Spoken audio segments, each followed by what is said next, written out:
Tiddly-abba-diddle-abba-diddle-umbo, fiddly-o-bo-di-o-do, hula-hula. Tiddle-umbo-diddle-abba-di-bo, tiddly-o-bo-di-o-do. Ziddly-bumbo, ziddly-bumbo, ziddly-abba-diddle, zippidumbo, ziddly-abba-dum-babba-diddle-do, tiddle-o-bo-di-o-do. Tiddly-abba-diddle-abba-diddle-umbo, tiddly-bumbo-di-o-do, hula-hula. Tiddly-abba-diddle-umbo, bo-di-o-bo-di-o-do. Tiddly-abba-diddle-umbo. Thank you. Thank you. I hate budgies. I hate them. I've got budgie phobia. I know there are people here, sitting here tonight, who probably love the tiny, feathery, curly little gets. But I hate them. I hate budgies. I've had this thing about budgies ever since I was a kid. When I was a kid, we had this budgie. When I was at home in Manchester, we had this budgie, which was, you've never seen a budgie like it in your life. It was horrible, really horrible. I mean, it had ripped all its own feathers off, so it looked hard. It had thrown them all off. And it had got a biro. And it had written, Hell's Angels budgie chapter. On its chest. Hell's Angels budgies chapter, and it had this thimble on like one of them German helmets, you know, and it used to... just like the Hell's Angels do, and he used to walk around looking at, you know, these little policemen that they have in budgies' cages that you knock over and they keep getting up, you know. That's the trouble with policemen, isn't it? And he keep going up to this policeman, what are you looking at, pal? Nut. Bang. Bang. It was a real hard case, it was, you know. And the trouble was, of course, as you can imagine, being a clever audience, with having ripped all his feathers off, you know, he couldn't fly. You know, so it's pretty hard, but if anybody was, he couldn't get at them, you know. So me dad made him wings out of an old cornflakes packet, you know. Cut them out, and he made these wings, and the budgie used to hang glide out of the cage.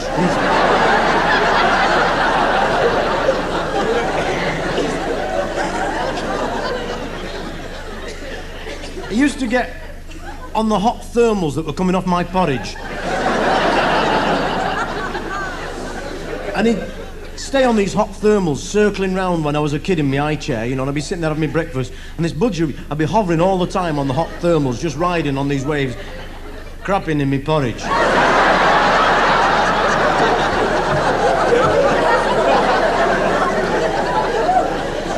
And the one thing about budgie muck is it looks like porridge. You've never seen it.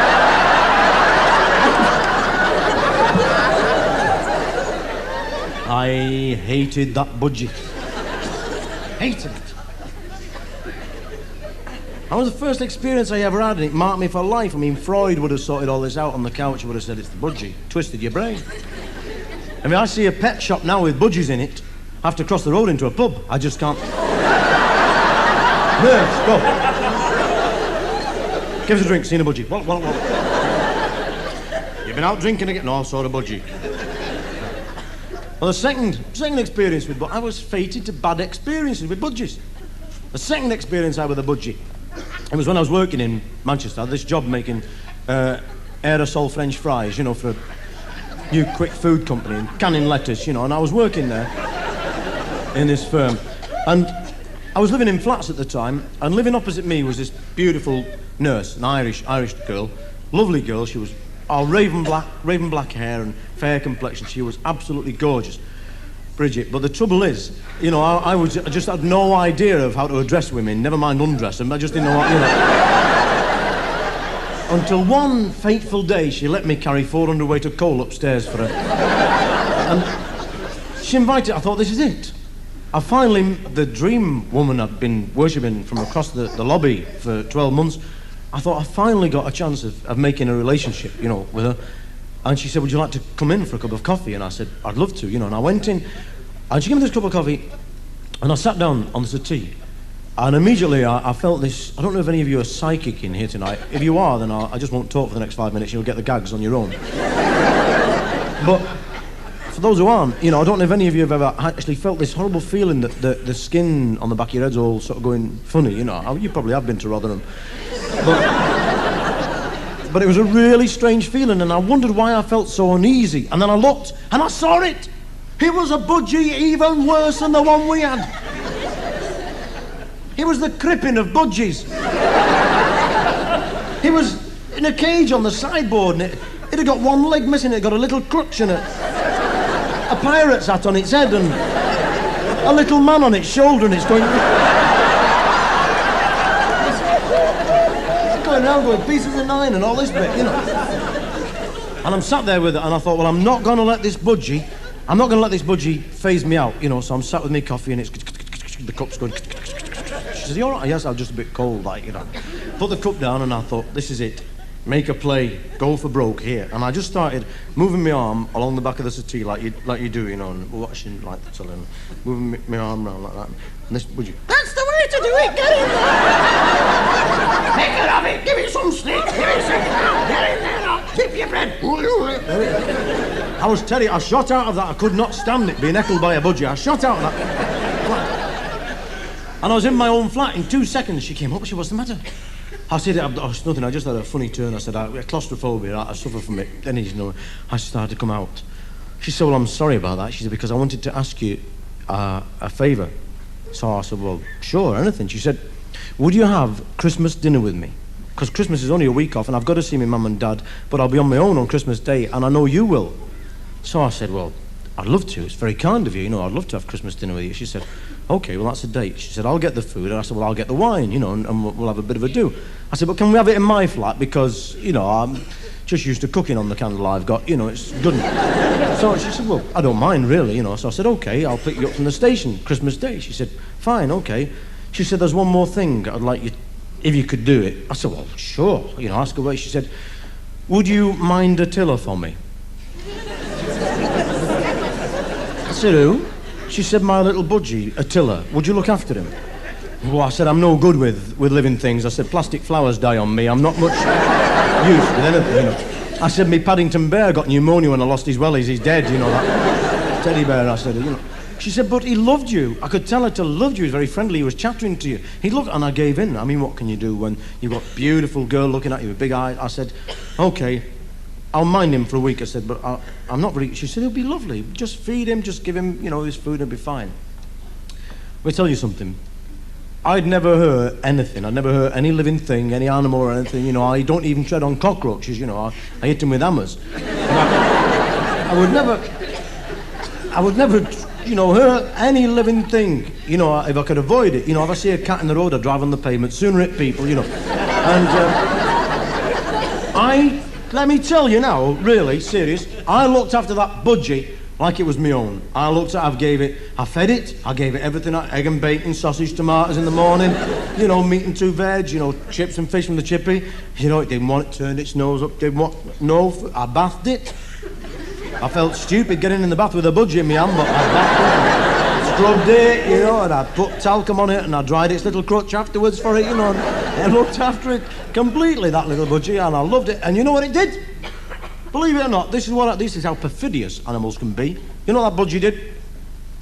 Died out of spite. Oh, I did, definitely. I came down one morning, it's lying there, legs up in the air. Finito, benito, wooden overcoat job, now down for pal. I tried everything. I tried steaming it fresh over the kettle. No way. Tried the kiss of life, you know, with a pea shooter over its beak. Kept going up and down again, you know. No way. I even tried the rubber band up the jacks in the propeller on the front, you know. Through it, you know, just never made an effort, you know, wing. Anyhow, I thought there's only one way around this. There's only one thing you can do around this. There's only one thing. Down the pet shop, get it changed. It's Christmas Eve, like the town's going mad. You know what the town's like on Christmas Eve, all the office parties, everybody's in there, giving it plenty of elbow bending, milk of amnesia, good night Vienna, pull the ladder up, I can swim, all this bit. So I'm going through town full of drunks, and I thought, well, I can't have a budgie sticking out of my jacket pocket, you know, because someone will borrow it and wipe their nose on it. I thought, you know, I can't have that. So I've got a Woolies carrier bag, you know, Woolworths carrier bag, and I've got this little dead budgie inside it. And I'm walking down the road, as a mate of mine, Nobby Carr, he says, "Hey, Mike, Where you going? I said, I'm just going down the pet shops there. He says, mate, come on, have a few down in Yates. He says, come on, we'll have a few, for Christmas, a few Aussies all in, I said, well, Robbie, I've got to go to the thing, I've got to go to the pet. Come on, he said, a few drinks, you'll be all right. So I went in, just had a very few. I'm a religious person, I only drink on 2 occasions, when it's raining, when it's not. Don't bother me at the time. And went in, I only had a few, and we started talking about politics, Keegan, Busby, whether he should have ever left, and all this sort of thing. And in come this bloke, who I didn't notice, seen him round the town a bit, I didn't notice he had a bag identical to mine. He comes in, 7 or 8 Aussie all-ins, all steaming, after 2 minutes, the sawdust is coming out of his ears, the eyes are going round like this. I thought, he's in a good state. He goes off, little do I know, with my bag, leaving me with his bag. I've had a few beers. I said, right, I'm going now, Rob. I've got to get to the pet shop before it closes. I go off with his bag, in which is a 14.5-pound oven-ready turkey, which I'm going to get changed for an identical budgie. So I go into this pet shop. Picture this. I go into this pet shop. There's nobody about, so I put the bag on the counter and I start talking to the animals, Hello, rabbits. Hello, anacondas. Hello, piranha fish. Have a rabbit, piranha fish. Happy Christmas. And I'm stood there. And the owner of the pet shop comes in out of the back. He's been having a bit with his staff, a drink. And he says, what can I do for you, pal? I said, hello, kid, I want a budgie exactly like that one in the bag. So what? I said, the girlfriend's budgie in there, it's dead. I said, she's coming home to me, I want another budgie, just exactly like that one. Get me one, I'll be in trouble. Finito bin, I get one like that. So he had a look in the bag and he looked at me and he said, oh, there's one every year, he said. One every year. He said, do you want one exactly like that? I said, a budgie, exactly. He said, it'll cost you, pal. I said, I don't care. I said, it's a girlfriend, it's Christmas. So he went in the back. Little did I know that in the backyard, he had about 30 turkeys that he was fattening up for Christmas, and he'd got about 10 of them left over that people had given back word on and not picked up. He goes into this crowd of turkeys who are all alive, right? They've been in this yard about 8 weeks. He's been feeding them on all the best gear to get them fat up. They're fit as butcher's dogs, these things. One of them's about 8 foot tall. It's the Al Capone of turkeys. So I'm running around punching all the others in the face and like that. So he picks this one, sticks it in this Woolies bag and sellotapes the top up. Charges me £25 for this, what I think is a budgie. And I go off with this muttering bulk in the bag that's going all over me. I said, it's a lively one, this, isn't it? Oh, he said, you'll get your monies out of that, he said, you'll be all right. Now, this thing kicks 2 holes in the bottom of the bag and gets its legs off. It's dragging me down the road like this.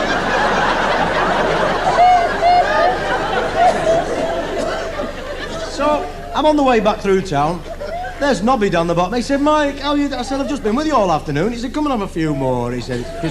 So we go in, Yates's again, a few more we're having, just very quietly.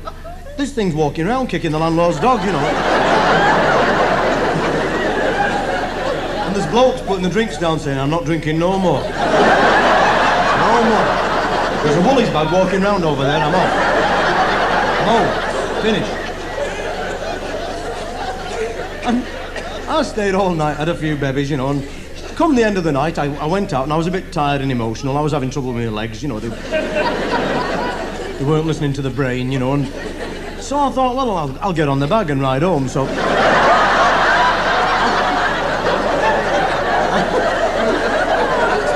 I'm riding home on this Woolies bag, right? And there's blokes coming out of pubs and they're saying, I'm not having no more, ever. No more. Fella gone past in the Woolies bag, I'm going home. So I eventually got home to their flats, right? And I got this thing in and I unwrapped it. Now, in my befuddled state, I just think it's a big budgie. So you won't believe the trouble I had getting it in the cage. It did not want to know. I'm saying, come on, in there, a nice little home, look, the little pillar there, get in there, go on. No, I put seeds down up to the door, peck, peck, peck, go on, peck, peck, showing it, I'm banging it with my nose, come on, listen. No, in the end, it's down to the Vaseline and the brick hammer.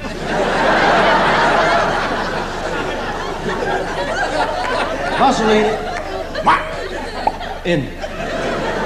did not like it. It was going, what's happening?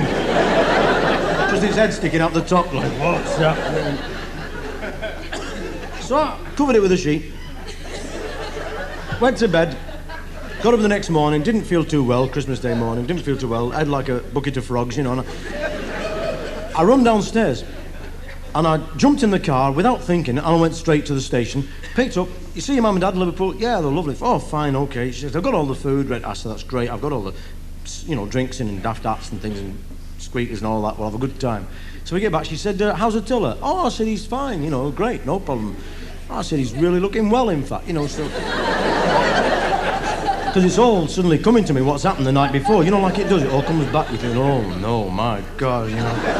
Oh. And we get in, open the door, she puts the bags down, she looks around and says, yoo-hoo, Mummy's here. Oh, my God, you've been overfeeding him. I said, no, I just give him eggs and bacon, things like that, you know, and she suddenly noticed what I'd forgotten in my befuddled state to notice. This one had 2 legs. She said, it's got 2. That's not Attila. You've murdered my baby. Oh, you monster. And she flew out of the flat, took all the gear with her, off into a taxi, gone to a friend's nurse's home. That was it. Finito el benito. My Christmas dinner, up la Swanee. I thought, well, there's nice for you. That's my Christmas ruined. And this thing's looking around with this, saying, what's happening? What's that? I said, I know, shut up. Threw a blanket over it. I thought, well, if it's Christmas, I am going to celebrate. On my own, I don't mind. I went off to the pub. Stood there in the pub, I've got a meat pie with a bit of ollie stuck in it and brandy pouring, set fire to it. I've got the daft hat on, you know, and I'm watching the Queen on the telly, you know, the sound's down, so we don't know what she's saying. It's good, we're all making up words and that. And in came the bloke who'd had my bag the night before. He looked as though he'd walked into World War III on his own.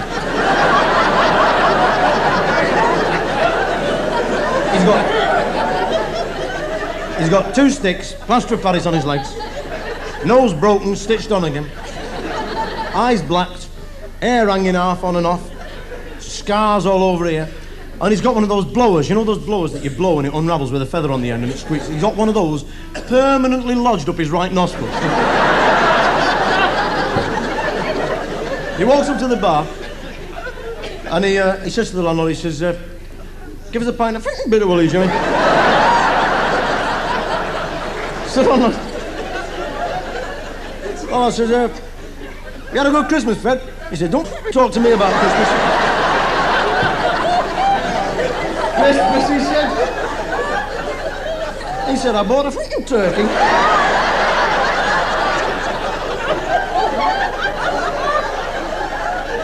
He said, the butchers the other day. He said, I got it home. He said he hadn't even plucked it. He said, there must have been something wrong with my eyes, he said.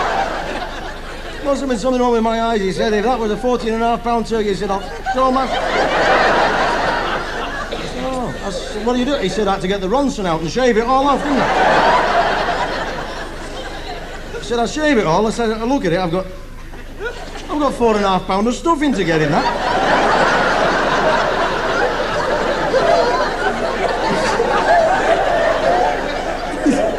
He said, I've tried everything. He said, I'm pushing it. He said, it won't go. He said, in the end, it's down to the icing bag up the jacksie, isn't it? He said, I get all the stuffing in. He said, get the bacon waistcoat for it, you know, because... Tie it up, he said, put all the spuds around it. He said, I work it out. He said, 14.5 pound, 20 minutes a pound, that's... Call it 10 hours for good luck, he said.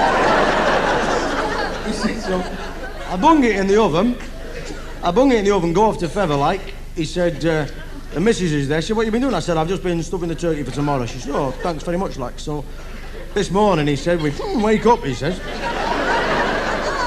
Oh, he said, flipping head, he said. It's all over the flipping place, he said. I go downstairs, he said, the kids are going mad all over the place. He said they've got the action man sitting in the corner. The action woman's chasing him, nagging him.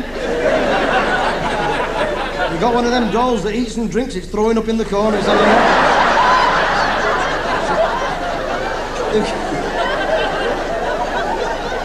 He said they've got the scale X-tricks. He said it's scale X-tricks all over the gaffets, up the sideboard, over the granny's head. He said they've got the cat sat on one of the cars. It's going down a slope, going.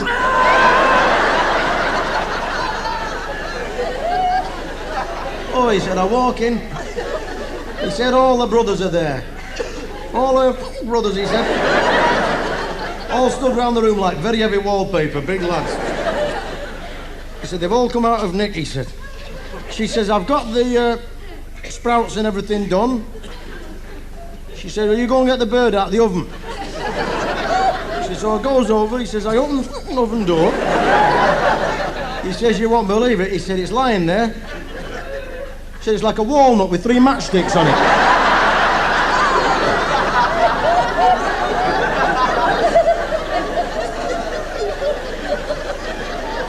He said, well, he said, I thought, see, all, he says. He says, I took it in, he says, I put it on the feeding table. I said to the brothers, I said, do you want a leg or a wing? He said, one of them puts the head in, the water, jug of water goes on the scale X-trick, fuses all the lights, sets fire to the loft, the fire brigade are in, hitting everybody, police in, all. He says, I've got all this broken, he says, the thing here, he says, stuck up in the, can't move, he says, you know what I got for Christmas? Budgie.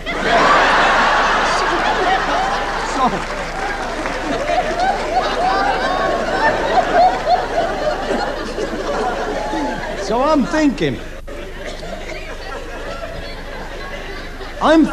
by now, could there be a case of the mistaken identity as regards the birds here?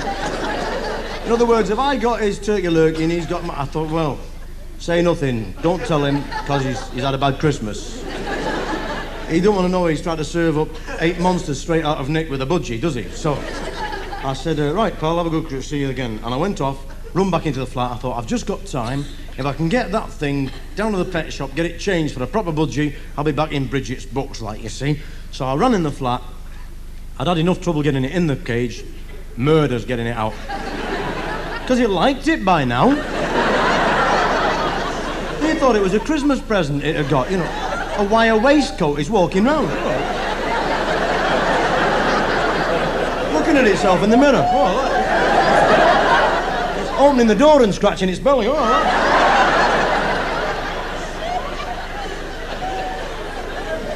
in the end, I had to shave its belly and get a sink plunger in and pull it out. So I got it out, stuck it back in a Woolies bag, sellotaped it up, and I started off down for the pet shop. There's I meet my mate Nobby down Tib Street. He said, Mike, are you coming for a baby? I said, well, I better have a Nobby. He said, come and have one. I said, I'm going to the pet shop. He said, Christmas Day? He said, it'll be shut all day. What are you talking about? He said, but he comes in this afternoon for a game of doms. He said, come on and have it. So we go in. Top Kings on Oldham Street. We're in there. So we did a few drinks and game of doms, and I've got this thing in the bag, and I've shoved it under the seat out of the way, you know, right? Kicked it under the seat, and I'm playing doms like there, you know, 5s and 3s. Well, by now, this turkey has had enough. He is a very pigged-off turkey, as it happens, because by now he should be lying on a big plate, surrounded by hot spuds, covered in gravy, the centre of everybody's attention, instead of which he's been Vaseline, brick-hammered, shaved, sink plungered, lurked about the town, ridden home on, dragged about in a paper bag. He is very anti, right? And he rips a big hole in this bag and sticks his head out right between my knees here, and I'm sitting out, and there's his head coming out like a periscope, and it's looking round. And he's going, gobble, gobble, gobble, gobble, gobble, gobble, gobble, gobble, gobble, like they do. And there's 2 old ladies at the side of me. And one turned to the other, she said, oh.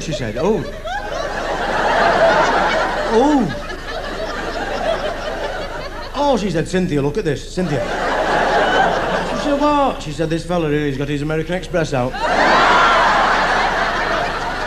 She said, well, she said, you've seen one, you've seen them all. She said, this one's eating me crisps, look.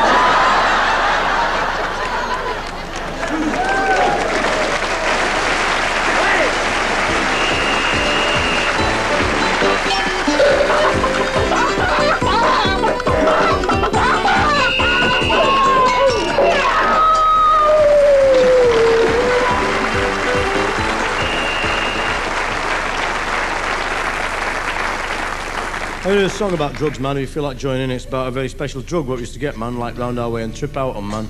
Far out into space, you know, like, man. Too much heavy metal, man. Great. Okay, man, here we go then.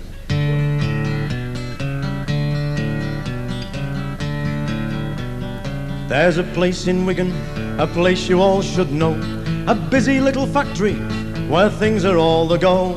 They don't make Jakes or Eccles cakes or things what you stick on walls, but night and day they work away at Uncle Joe's mint balls. Oh, Uncle Joe's mint balls keep you all aglow. Hey, yo, give 'em to your granny and watch the bugger go. Away with coughs and snivels, take a few in hand. Suck 'em and see and you'll agree they're the best in all the land. You know it, amazing. You must be psychic. Although you haven't had a drink, have you? Well, me dad has always wanted curly hair on his bald head. Suck an Uncle Joe's mint ball, that's what the doctor said. So he got an Uncle Joe's mint ball, sucked it all night long. When he got up next morning, he'd hair all over his tongue. 'Cause Uncle Joe's mint balls keep you all aglow. Hey up, give 'em to your granny and watch the bugger go. Away with coughs and snivels, take a few in hand. Suck 'em and see and you'll agree they're the best in all the land. We had a pigeon, it was bald, it couldn't fly too fast. Never won places in the races, always come in last. Though it was bald, no feathers at all, it won a race one day. 'Cause we give it an Uncle Joe's mint ball and it ran no bloody way. Oh, Uncle Joe's mint balls keep you all aglow. Hey up, give 'em to your granny and watch the bugger go. Away with coughs and snivels, take a few in hand. Suck 'em and see, you'll agree they're the best in all the land. Me Uncle Albert passed away from ale upon the brain. The doctors said that he were dead and might never walk again. So they give the corpse an Uncle Joe, then stood back aghast. 'Cause the corpse got up and ran to the pub and spent the burying brass. Oh, Uncle Joe's mint balls keep you all aglow. Hey up, give 'em to your granny and watch the bugger go. Away with coughs and snivels, take a few in hand. Suck 'em and see, you'll agree they're the best in all the land. Well, me grandma said me granddad was getting old and slow, and the fire in me granddad's boiler had went out long ago.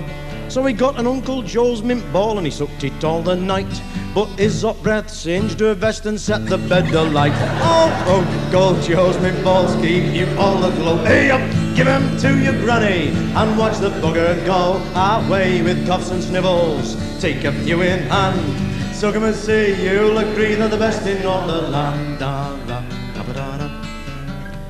I had a girl, her name was May, in passion she was lacking. Fed her on brandy to get her handy and still she wouldn't get cracking. So I give her an Uncle Joe's mint ball to get her all aglow. Now she walks the streets of Wigan and she's looking for Uncle Joe. Oh, Uncle Joe's mint balls keep you all aglow. Hey up, give 'em to your granny and watch the bugger go. Away with coughs and snivels, take a few in hand. Suck 'em and see, you'll agree they're the best in all the land. Well, anybody at home who's watching will realise this is not a very intellectual song. But the South Bank show's on the other side, so bugger off and watch that.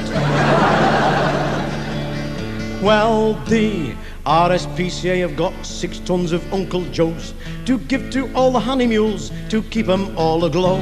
Our budgie now is 6 foot tall, the cat is 8'3", and all the poor brass monkeys are as happy as can be. Oh, Uncle Joe's mint balls keep you all aglow. Hey up, give 'em to your granny and watch the bugger go. Away with coughs and snivels, take a few in hand. Suck 'em and see, you'll agree they're the best in all the land. Once more. Uncle Joe's mint balls keep you all aglow. Hey up, give 'em to your granny and watch the bugger go. Away with coughs and snivels, take a few in hand. Suck 'em and see, you'll agree they're the best in all the land.